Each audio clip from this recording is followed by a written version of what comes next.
In May 2009, while on a rock floating in space, Notch made a game about a player on a world floating in code. It was beautiful, revolutionary, and it was going to be called Cave Game, until he decided that was a terrible name. Notch kept working on this project. Oh, he kept working and diamonds. That edition gave SF17K an idea to obtain diamonds as fast as possible. On October 17th, 2010, a 259 was obtained with some good RNG. On October 17th, 2010, a 256 was obtained with some better RNG. The competition was kicking off and also completely absent of any other competitors, but not for long because N4P Gamer was about to make a move.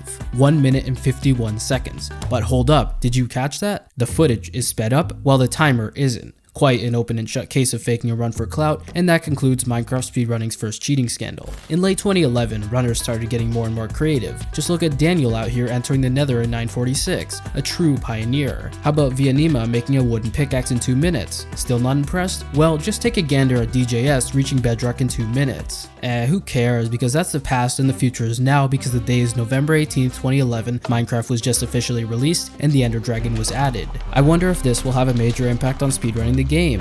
Spoiler alert, it had a major impact on speedrunning the game. Fun fact, you can have a major impact on my subscriber count by subscribing to help me reach 100k. Just 4 months after the release, Cedo Sorcerer killed the dragon on a random seed in 1 hour and 26 minutes. While the earliest run on YouTube may have come from the United States, the true pioneers of the random seed glitchless category, RSG for short, came over from the House of the Rising Sun.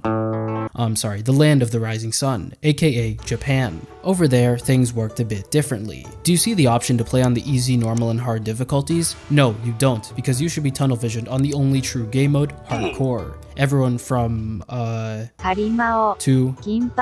was trying to kill the Ender Dragon as fast as possible on Hardcore, and the times were dropping. First, it was a 108.41 from then shaved off 1.5 minutes, and for a bit, it appeared that nobody wanted to contest that time. That is, of course, until Taro Kitchen came out of absolutely nowhere and casually knocked 22 minutes off the record to bring it down to 45.07. Hold on a second, I'm getting word that a new competitor has stepped into the arena. That's right, on April 6, 2014, made the time to beat a 43.23, a seriously difficult task for Taro Kitch. Hold on, I'm getting a call.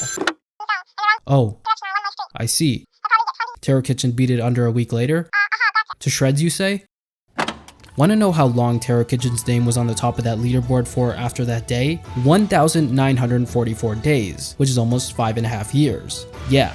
The best part is, while all this was happening, speedrunners from the West had their sights set on a completely different category, Set Seed Glitchless, SSG for short. Invisigoth led the way with a 45.28 on September 27, 2014, which was 7 minutes slower than the Random Seed Glitchless record, but it wouldn't stay that way for too long. Yes, Illumina did drop the time to 27.36, but the person who truly stole the show was, drumroll please, Taro Kitchen. Yes, you see, on top of being godlike on random seeds, he was also lucky as shit, because instead of optimizing the seed that Illumina used, he just went out and found his own.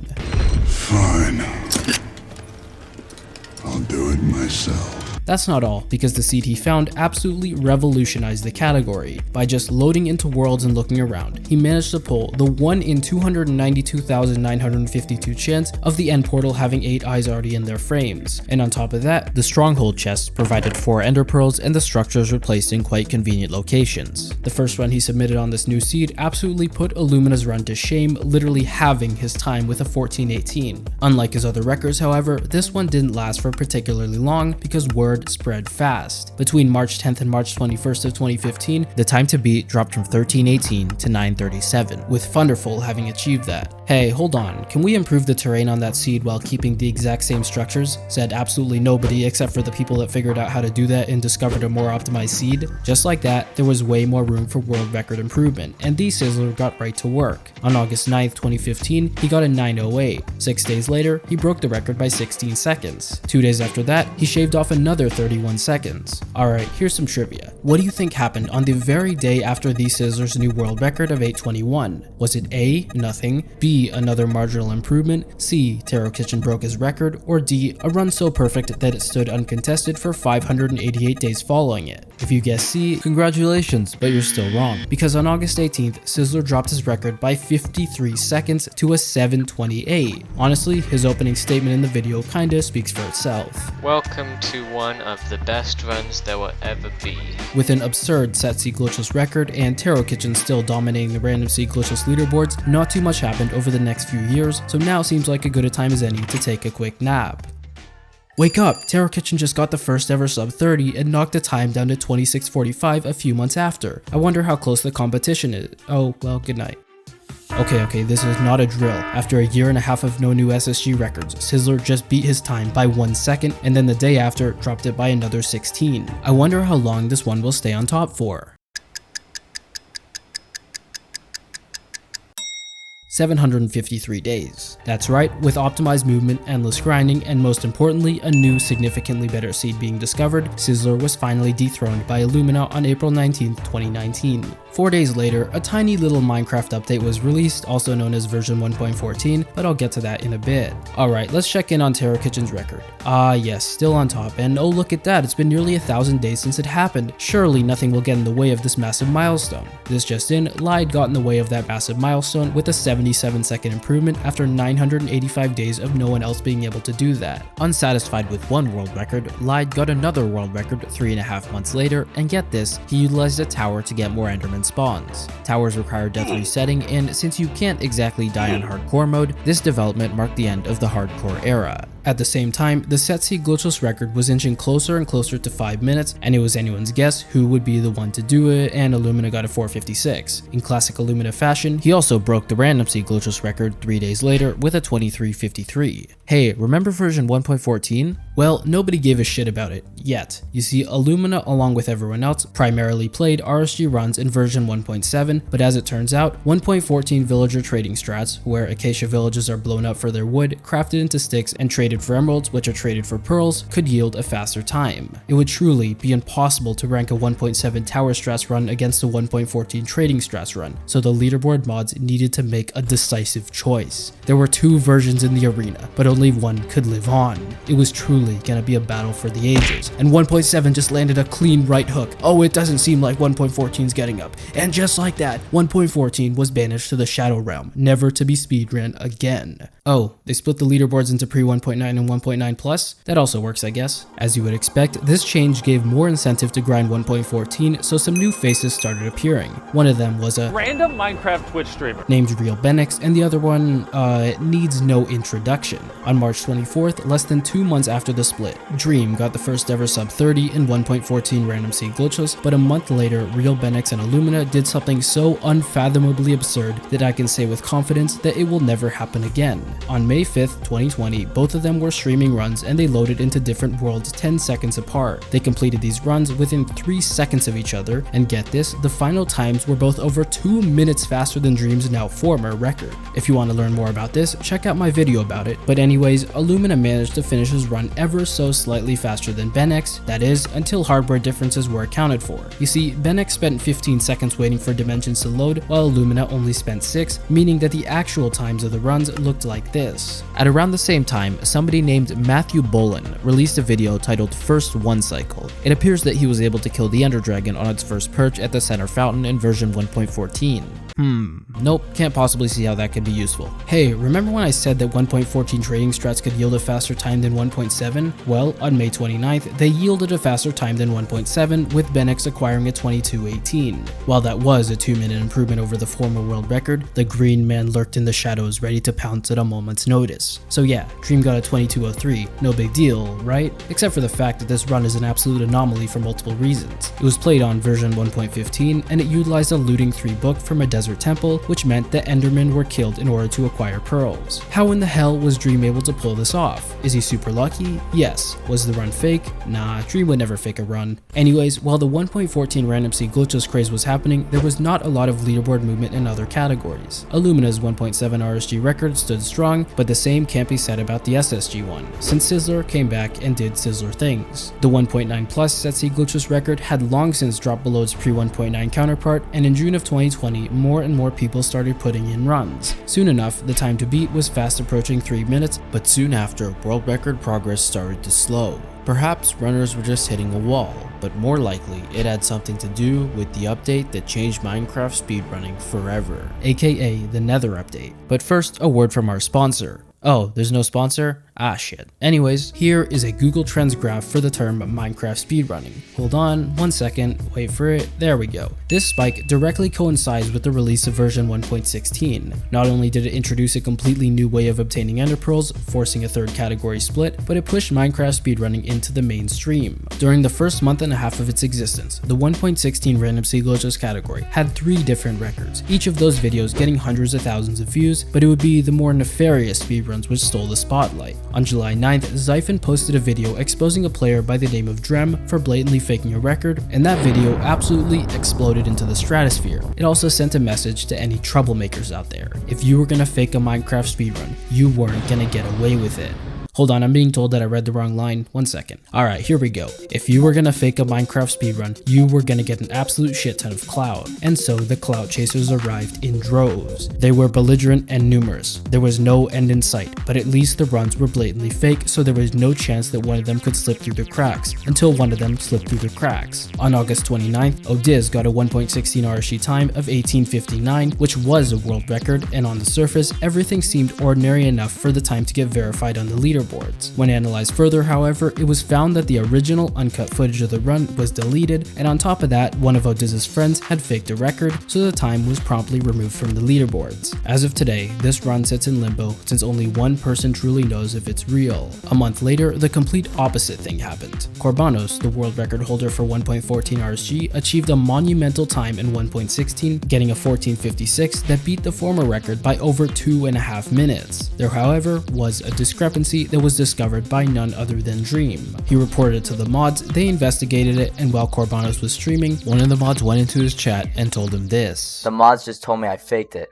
Oh my god. Soon after, he was banned from the leaderboards and all of his records were removed, but a few hours later, Corbanos proved his innocence beyond a reasonable doubt. My point in telling you this was that late 2020 was pure chaos, and all that reached a boiling point when the most high-profile cheating scandal took place. I don't even have to say anything further, and you know exactly what I'm talking about. This topic has already been covered to death, so I'll just give you a quick overview. Over the course of 6 streams, Dream got Ender Pearl trades from Piglins and Blaze Rod drops at unusually high rates. On December 11th, after about 2 months of work, the moderator analysis was released to the world in the form of a 14-minute video accompanied by a 29-page report, which calculated Dream's rates to have had a 1 in 7.5 trillion chance of occurring. Yeah, the internet kinda lost its shit, but that's all I've got to say about the topic, since at the same time, some massive developments were happening in 1.16 random seed glitchless, which had quickly become the most speedrun category in speedrunning. Around July, runners started to realize that hey, killing the dragon super fast could help the final time of my run, so as it turns out, that Matthew Bullen video might have been onto something.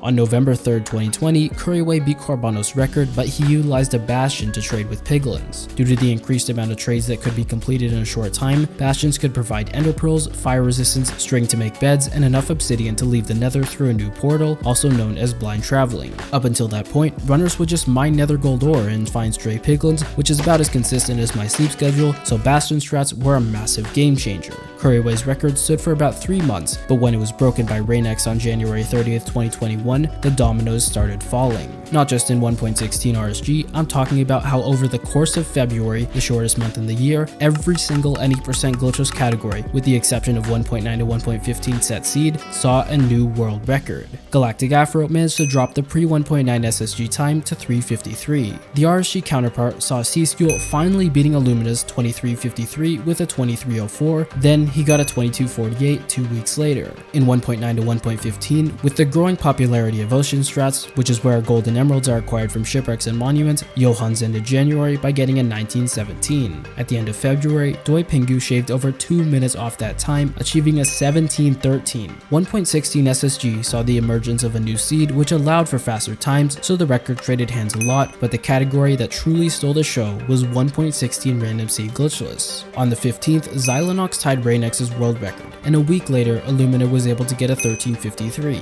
As of today, this run has 4.3 million views, but funnily enough, it was only the record for a single day, since Two Letter Name was able to marginally beat that time. Not comfortable with being in striking distance, TLN decided to get a 12:09 the day after. To reiterate, that is 3 records in 3 days, and on top of that, some guy named K4 showed everyone how to know exactly where bastions were located. I wonder if this strategy will lead to faster times. Well, there were none for the rest of February, but that wasn't the case with March. With this new strategy, FE666 got the first sub 12 on March 16th, and Sizzler dropped that down to an 1107 4 days later. Now is probably a good time to remind you that not even a month prior to this time, the world record was 3 minutes slower. Seeing that kind of improvement in the most heavily contested category in speedrunning was unprecedented, and somebody had to put a stop to this madness. Enter Brent Tilda into the scene. On April 19th, he dropped the record by just a tiny little bit. That is, if you're viewing it on an astronomical scale, because he got a 936. I will now refer to this date as Brent Tilda Day. This was by far the most optimized 1.16 RSG speedrun, but that's not to say it didn't come without its controversy. You see, the real time of the run was over 11 minutes, which means that Brent Tilda was paused for over 90 seconds. At the time, there were no rules against doing this, but pause abuse was banned a short time later. After this run happened, they tried to beat it. Oh, how they tried, but they couldn't. No, Brent Tilda would not let them pass, and it wasn't particularly close. Even with 90 seconds of pausing, the real time of the run was still faster than any other run's in-game time. Basically, he used a nether fossil to know the general idea of where to exit the nether in order to be close to the stronghold, and upon exiting, he found himself directly in front of the portal room. Yeah, this is known as divine travel, and it was discovered by none other than Matthew Boland. Anyways, with all of this insanity in Minecraft speedrunning, the European Speedrunner Assembly hosted a Break the Record live tournament for 1.16 RSG, and believe it or not, the record was broken live. The all logs record, that is, but still that's gotta count for something. As 2021 was flying by with no new records in 1.16 RSG, an opportunity opened for other categories to shine. On June 25th, Corbanos broke the 17-minute barrier in 1.15, and just under a month later, Infume got the first ever sub 20 in pre 1.9. The release of version 1.17 made a faster seed viable for set seed runs, and on July 5th, Rayo became the first person to break the 2-minute barrier. On August 26th, 4 months after Brent Tilda Day, Illumina got within a minute and a half of Brent Tilda, but that run actually entered the end faster than the record, and he just got screwed by terrible RNG. While unfortunate, this definitely provided a glimmer of hope that faded away as fast as it arrived, but still a ton of people were grinding for that sub Brent Tilda. In November, there was still no new record, but a crucial decision was about to be made regarding 1.16 random seed glitchless. You see, calculators can be used to find the exact location of the stronghold with minimal eye of ender throws, and back in early 2021, the community was overwhelmingly against allowing them. The only problem was that there was a weird gray area with what was and wasn't considered a calculator, and the community consensus seemed to be shifting, so the leaderboard mods held another poll. As the results came in, some raised their pitchforks, some lowered their pitchforks, and others used their pitchforks to move hay. That's right, calculators were officially unbanned with a 58% majority. Will this controversial decision ruin Minecraft speedrunning? No, of course not. That was just me reading the title of Carl Drop's video about the subject, but anyways, with a decisive decision finally made, Brent Tilda's record was broken 7 times in a single day. Just kidding, it actually lasted into 2022, making my prediction come true.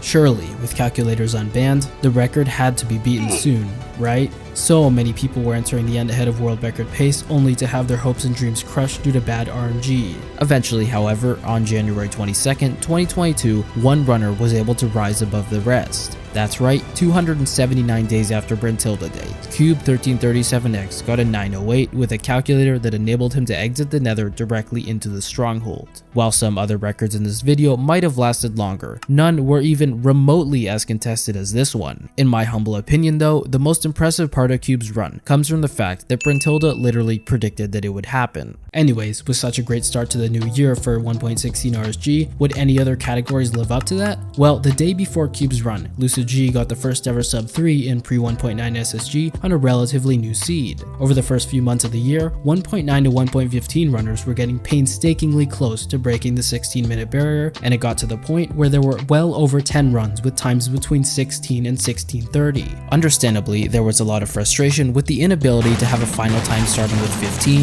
and then the month month of April happened. In pre-1.9 RSG, the 19-minute barrier was broken in April, but a new strat was starting to gain popularity. Trading works a lot differently in pre-1.9 versions compared to 1.14, but with some really good RNG, it was theoretically possible to beat out tower strat runs. On March 14th, Elliot X got a run where he entered the end at 14:46 with trading strats, which was a minute and a half faster than the fastest tower strats enter, but unfortunately he died in the end. On the bright side, Neo redeemed Elliot X by making a theory the reality, because on April 25th, a time of 18:16 was achieved with trading strats. As of today, that is the second place time, with the record having been reclaimed by a tower strats run. So here we are. Looking back at Minecraft speedruns from 10 years ago, it's kind of insane how far we've gone from that point. Minecraft speedrunning was once a relatively small community, but the year 2020 saw a meteoric rise in popularity, which was spearheaded by the 1.16 update and people like Dream. While a lot of that hype has died down, the community is still very active and flourishing, and I don't think that's going away anytime soon.